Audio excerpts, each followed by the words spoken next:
declarações importantes e pesadas nos últimos dias. E no momento, inclusive, em que a Rússia tem seríssimos problemas militares no sul da Ucrânia, e inclusive na defesa das regiões que foram anexadas ao território russo depois dos referendos ali realizados. Infelizmente, esta é uma guerra muito difícil de ser acompanhada, porque é preciso filtrar outra vez, e mais uma, e outra, o noticiário, que é um noticiário enviesado, boa parte do tempo desonesto, até pelo fato de que houve censura de lado a lado. Então o Ocidente hoje fechou as portas para o noticiário proveniente das agências russas, dos sites russos, da imprensa russa. E da mesma maneira, o noticiário ocidental, ele é filtradíssimo, só chega uma coisa ou outra para os russos. Então, há muita desinformação, muita mentira, né? Muita informação falsa. E elas vão se repetindo, porque hoje você tem agências, né? Agências, eu sempre disse aqui que ter o Yamboechá na Ucrânia era fantástico, porque ele trazia relatos imparciais, o que ele estava vendo, sem querer associar aquilo que ele narrava, aquilo que ele reportava, sem querer associar àquilo qualquer ideia, qualquer juízo de valor. Eram os fatos, o que ele estava vendo, o que ele estava ouvindo, o que ele estava percebendo. Ou seja, o trabalho de um repórter, de um grande repórter. E honesto.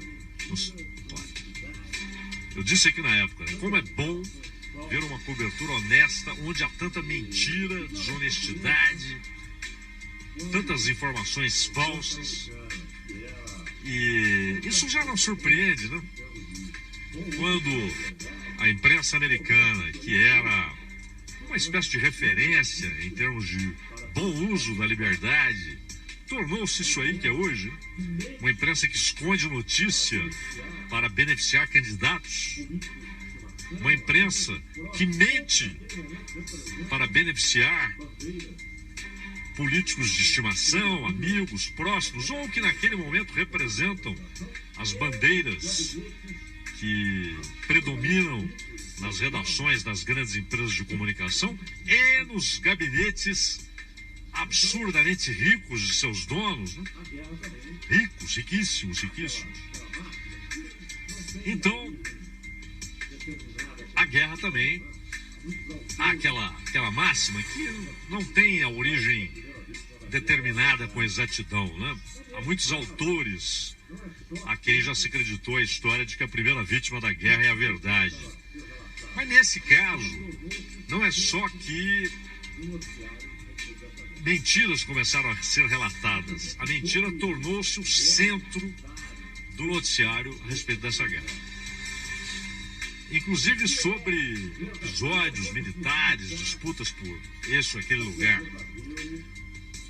O que é verdadeiro? Então vamos nos limitar ao que é verdadeiro, claramente verdadeiro, e esperar que o tempo vá assentando a poeira e mostrando o que aconteceu no terreno de batalha.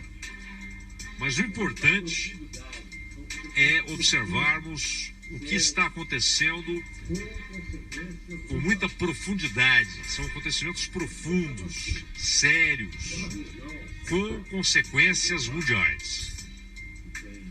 Porque o que aconteceu? Aquela região do Donbass, que tem Donetsk, que tem Lugansk, e a isso, claro, além da Crimeia, que a Rússia anexou em 14, e mais 2 cidades, inclusive aquela onde está a principal, ou a maior usina nuclear europeia, né, que está desativada agora, inclusive sem receber eletricidade, mas e também algumas cidades no sul ali que são importantes. Aquela região no leste da Ucrânia, ela tem uma população majoritariamente russa, ou gente que nasceu na Rússia, ou gente que descende de russos. E ali foi acontecendo um processo. É bom lembrar que a Ucrânia, como país pleno, não como nação, os ucranianos existem como tais há centenas de anos. Há 1000 anos, o centro ali do que se construía como civilização eslava era Kiev. Mas ali onde havia o centro do poder do povo russo. O povo russo, pra você ter uma ideia, ele é citado no Antigo Testamento. Em Ezequiel é citado. Então essa é uma história antiga, mas como país pleno, com instituições, etc., a Ucrânia emerge assim depois do colapso da União Soviética. Porque houve um esforço lá atrás, na Revolução Bolchevique, esforço do Lenin, para que, na consideração das reivindicações das nacionalidades do Império Russo, que fosse concedida soberania aos ucranianos. Depois a Ucrânia fez parte da União Soviética, então era uma coisa só, né? Isso não era visto como um problema. E houve as grandes migrações, aquelas feitas pelo Stalin, que não era russo, era georgiano, mas que promoveu grandes migrações e geralmente provocando a formação de uma maioria russa fora da Rússia, em outras repúblicas que faziam parte da União Soviética. E já no governo Khrushchev, final do governo Stalin, início do governo Khrushchev, há também, isso no governo Stalin, quando Khrushchev, que nasceu na Rússia, mas ali muito próximo da fronteira com a Ucrânia, quando Khrushchev comandava o Partido Comunista na Ucrânia. E o que eles fizeram? Tentando produzir ali um operariado forte, eles levaram fábricas e também muitos operários russos. Qual é a região industrial da Ucrânia? O Donbás. Por que o Donbás é a região industrial da Ucrânia? Porque foi ali que o governo central da União Soviética, Moscou, foi ali que o governo soviético decidiu implantar um parque industrial na República Soviética da Ucrânia. E com muitos russos, operários russos, técnicos russos. E já havia antes aquela outra movimentação migratória feita pelo Stalin. Sempre com muitos problemas. Os ucranianos, claro, não se esqueceram do genocídio provocado por Stalin, que matou muita gente de fome ou a bala na Ucrânia, na coletivização forçada das fazendas, etc. Então, o fato é que o tempo passou, a União Soviética entrou em colapso, o Império desabou, a Ucrânia finalmente torna-se um país pleno, com suas instituições internas, etc. Mas estava lá a realidade. No leste, há uma maioria de russos. Como deveria ser a relação? Não era boa. Havia ressentimentos. E, de certa forma, parte desses ressentimentos foi materializada em ataques aos russos do leste da Ucrânia Tanto que eles fizeram inicialmente um referendo, poucos anos depois do colapso da União Soviética, um referendo que buscava mais autonomia, nada de independência, autonomia. Kiev desprezou o referendo e seu resultado. Anos e anos e anos depois, o segundo referendo, aí, pela independência. Kiev desautorizou, prendeu gente que organizou o referendo, feito por ucranianos do leste, ucranianos de uma região majoritariamente russa. E mais, o Brasil todo mundo conhece casos, por exemplo, famílias em que dentro de casa as pessoas falam árabe, ou falam japonês, ou falam coreano, ou chinês, ou italiano. É um país de imigrantes. Os russos do leste da Ucrânia conversavam entre eles em russo. É a língua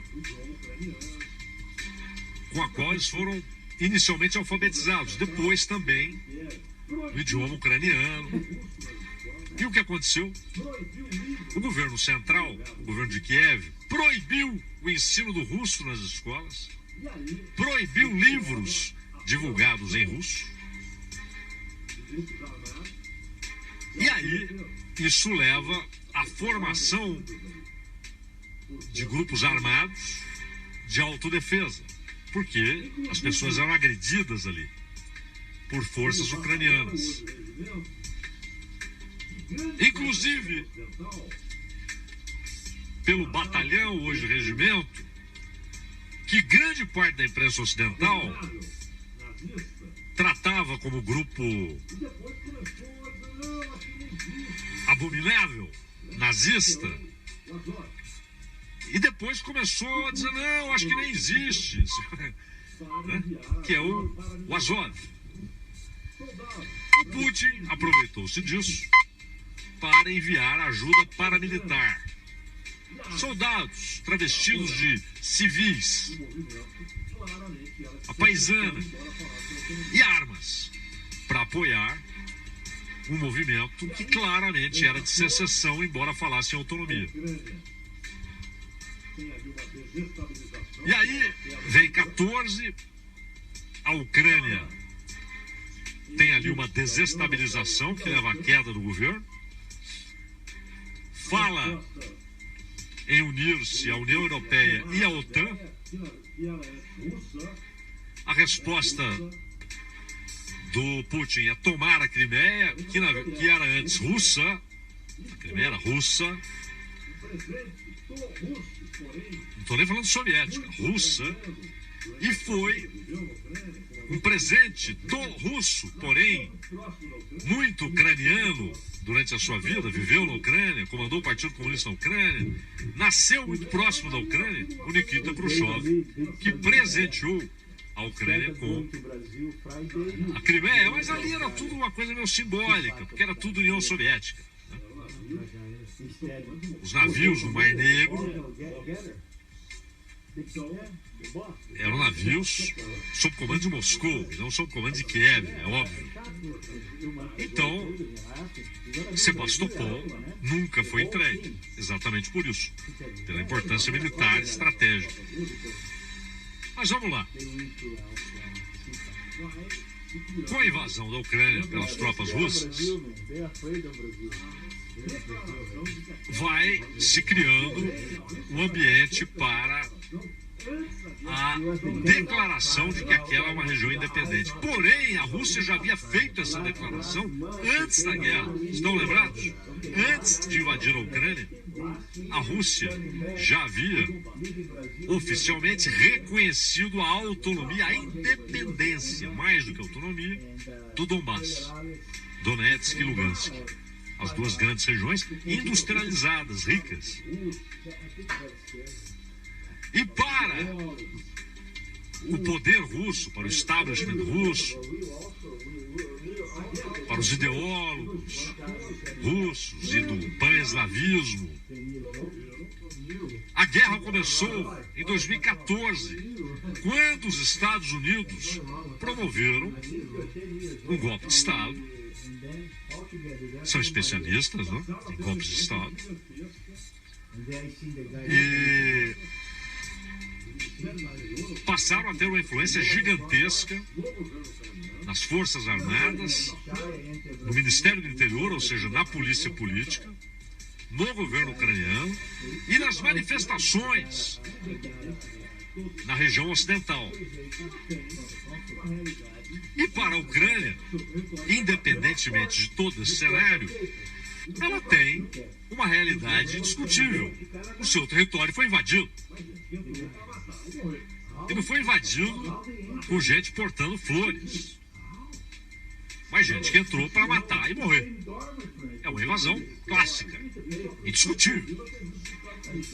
Não é uma incursão pelo território. Isso até o Pancho Villa fez isso nos Estados Unidos. Ele entrou e saiu. Não, foi uma invasão clássica. E aí, qual era o ponto de partida para uma negociação? A situação do leste. A Ucrânia poderia dizer: não aceitamos qualquer movimento pela secessão, o Donbás é ucraniano, porém, aceitamos negociar um compromisso internacional de que o povo de origem russa, que fala russo, que tem cultura russa e que mora na Ucrânia, terá todos os direitos que os outros ucranianos têm, inclusive no cultivo de seu idioma. Poderão estudar o russo, mas também terão de estudar o ucraniano. Poderão ler livros em russo, como não, em qualquer lugar do mundo você pode ler um livro escrito no idioma russo se você sabe ler em russo.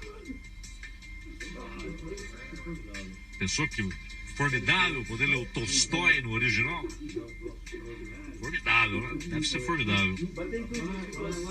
Então, a gente lê em português aqui, já é um troço extraordinário. Fica imaginando sem o filtro da tradução, né? E aquelas coisas que são sempre intraduzíveis, né? Se já é genial traduzido, fica imaginando a satisfação de quem pode ler o Tolstói no original, né? Mas então, esse ponto de partida era ali, esse era o ponto a ser negociado. E a Rússia poderia dizer: não, tá bom, então não reconheceremos mais a independência, porém queremos um acordo que estabeleça autonomia para isso. Esse era o ponto. E houve um momento em que havia chance de ser negociado. Só que qualquer chance de negociação foi atacada pelos Estados Unidos e, claro, pelo secto. E lá foram Alemanha, Inglaterra, Canadá, a Itália do Draghi, a Polônia, que tem ressentimentos gigantescos em relação à Rússia, anteriores até à União Soviética, muito anteriores, relacionados ao Império Russo, e também, claro, da época soviética. Os bálticos, Letônia, Estônia, Lituânia, todos eles seguiram a orientação dos Estados Unidos. Nada de negociação. O Biden disse há meses: é preciso remover esse sujeito do poder na Rússia. E aí, 55, 60, 70, essa altura não se sabe, bilhões de dólares depois em armas entregues à Ucrânia, armas pagas pelos contribuintes dos Estados Unidos, agora também da Alemanha, que a Alemanha começa a mandar armas, do Reino Unido, que está numa pindaíba. Aliás, a tal de Liz Truss chegou e já está quase saindo. Ela prometeu redução de impostos para os mais ricos, e já teve de retroceder. Ela queria reduzir imposto de rico, mas reduzir serviço público para pobre. A cretinice. E falando em reduzir impostos e aumentar o orçamento militar. E o povo britânico pagando essa conta aí. E o Zelensky tornou-se um refém. A negociação tornou-se inviável. E sem alternativa, me dá arma, me dá dinheiro, me dá arma, me dá dinheiro. E armou-se fortemente. Só que aí vem o Putin e diz: qualquer agressão ao território russo, qualquer ataque à integridade territorial russa será respondido com todas as armas que temos. Óbvio, todas incluem as nucleares. Aí o Putin veio para dizer: eu não falei em ataque nuclear à Ucrânia. Eu falei em uso de qualquer arma para a defesa do território russo. Porém, oficialmente, hoje, terça-feira, 4 de outubro de 22, o Donbass é russo. E aí? E aí vem o Biden e diz: defenderemos cada palmo de território dos países membros da OTAN. Bom, mas a Ucrânia não faz parte da OTAN. O Zelensky não perde a oportunidade e diz: apressem esse troço. Aceitem logo a Ucrânia na OTAN. Na verdade, a guerra, desde o início, militarmente, ela é entre Rússia e OTAN. Isso é óbvio. O noticiário, claro, ignora isso. Porque, infelizmente, o jornalismo, em grande parte, está moribundo. Padece de falta de honestidade. Então, é preciso ir além e juntando peças para saber o que está acontecendo. Então, o cenário da negociação que a Turquia tentou, que a França tentou, que Israel tentou, foi jogado pela janela. Resta o quê? A intensificação da guerra, que os Estados Unidos apoiam delirantemente e mandam armas, e as 8 grandes empresas fabricantes de armas de guerra nos Estados Unidos rindo à toa, ações lá em cima, dinheiro a rodo, e o Biden nada de economia. Quem paga não é a Ucrânia não tem nem como pagar, é o contribuinte dos Estados Unidos. E o Partido Republicano diz o quê? O Biden é frouxo, tem de mandar mais arma, tem de aproveitar a ocasião e já mandar soldado de vez. Ou seja, a alternativa ao Biden é um partido republicano pedindo mais ação, mais aposta na guerra. E aí, a Rússia, que militarmente está sofrendo reveses vexatórios pelo fato de ser uma potência militar, mas o que se desenha? O Donbass é russo? Vai defender cada milímetro do seu território, seja como for, o que inclui arma nuclear? E o Biden vai acelerar? Quem é que decide? Os Estados Unidos é que decide. O resto é balela. Eles vão acelerar a entrada da Ucrânia na OTAN. E aí, será um território da OTAN em guerra e, portanto, o Estatuto da OTAN determina que todos os outros se mobilizem para defendê-lo? Já estão fazendo isso com armas, mas aí ficariam livres para entrarem para valer, com aviões, com caças, com tudo que tem direito, com soldados, obviamente.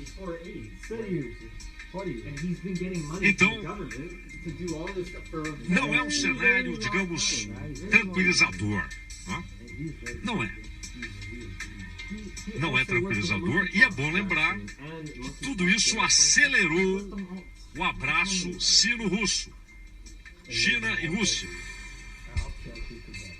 Que também, a China, por sua vez, tem questões militares, inclusive, cada vez mais relevantes, como foco de tensão com os Estados Unidos. Ronald. Bandeirantes acontece, esse tema de abertura fica já à sua disposição lá no nosso site, também nos principais agregadores de podcast. É o podcast Entendendo a Notícia. Já nós vamos trazer aqui a oficialização do apoio do governador Rodrigo Garcia, tanto a Tarcísio de Freitas como ao presidente Jair Bolsonaro, ambos no segundo turno das respectivas disputas. A gente já volta. Rede Bandeirantes de Rádio. Bandeirantes acontece. Trânsito. Oferecimento Braspress, a sua transportadora de encomendas em todo o Brasil. Em São Paulo, ligue 2188-9000. Rebouças com trânsito ruim nos dois sentidos, viu? Bem congestionado. Buscas alternativas com a Gabriel Monteiro da Silva, Arthur de Azevedo. Até o corredor da cidade de Jardim Europa, Colômbia Augusta funciona em direção à Paulista. Cuidado também com a Avenida Eusébio Matoso, porque essa tá paradinha para quem segue no sentido da Marginal do Rio Pinheiros. Com o seguro Mafre Auto você tem cobertura nacional e Mercosul. Fale com seu corretor Mafre, cuidamos do que é importante para você. Rádio Bandeirantes. Agora, para falar do mundo dos games, estamos com o Cauê, nosso especialista que está estreando hoje. Bem-vindo, Cauê. Valeu, Bia. Sempre sonhei em trabalhar aqui. É a oportunidade da minha vida. Show! Vamos falar da volta da Brasil Game Show. Peraí, a BGS tá voltando? É, e agora são 7 dias. Que acha, Cauê? Cauê? A maior feira de games da América Latina está de volta ao jogo. De 6 a 12 de outubro no Expo Center Norte em São Paulo. Ingressos em bgs.com.br. Só o seguro Tóquio Marine Alto vem com a cobertura resolvedora. Isso significa que, Se meu carro quebrar às 3h30 da madrugada. resolve. Ai, amassado no para-choque. Resolve. E se eu precisar de um guincho no meio do nada? Resolve. E se... Cadê meu carro? Eita, resolve. Seguro Tóquio Marine Alto. Assistência 24 horas em todo o país em até 12 vezes sem juros no cartão de crédito. Tóquio Marine Seguradora. Fale com seu corretor. O registro do produto é automático e não representa aprovação ou recomendação por parte da SUSEP. A família Rubaiá apresenta Churrasco em Casa. Quem prefere a picanha Rubaiá mal passada? Bem passada? No ponto? Ana, você reparou que seu irmão é o único que prefere bem passada, mal passada e no ponto? Ele quer te agradar, amor. Saiu a minha, cunhadinha. Peça as premiadas carnes da Rubaiá para usar em casa. Acesse Rubaiá. Saída para a sua casa. Para cada brasileiro existe